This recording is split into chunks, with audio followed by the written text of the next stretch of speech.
4 முறை குட்டி போடும்.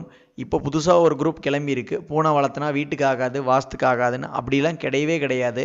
பூனை நம்ம தாராளமா வளர்த்தலாம். அதுவும் வந்து பார்த்தீங்கன்னா, பெண் பூனை வளர்த்துனீங்கன்னா, இந்த குட்டி போட்ட ஒரு 10 நாளைக்கு மட்டும் தான் உங்களுக்கு பணியில இருக்காதே தவிர, அதுக்கப்புறம் வந்து பார்த்தீங்கன்னா, ரொம்ப சுறுசுறுப்பாவும், ரொம்ப துடிப்பாவும் இருக்கும். பூனை குட்டி வளர்த்தம்போது வந்து பார்த்தீங்கன்னா, நம்மளுக்கு வந்து பார்த்தீங்கன்னா, ஒரு ஆத்ம திருப்தியும், ஒரு சந்தோஷமும், ஒரு மன நிறைவும் உங்களுக்கு கிடைக்கும். வந்து பார்த்தீங்கன்னா, ரொம்ப சுத்தமான ஒரு பிராணி. அதனால அத நம்ம தைரியமா நம்ம பக்கத்துல நம்ம படுக்க வைக்கலாம். ஏன்னா, அந்த அளவுக்கு சுத்தமா இருக்கும். குட்டியிலிருந்தே எடுத்து வளர்த்தம்போது வந்து பார்த்தீங்கன்னா, நம்மகிட்டயே ஒரு ரொம்ப பாசமா இருக்கும். ஒரு ஆத்ம திருப்தி நமக்கு கிடைக்கும். இன்றைய காலகட்டத்தில நம்ம அதிகமா மொபைல் ஃபோன்ல தான் நேரத்த செலவு பண்றோம்.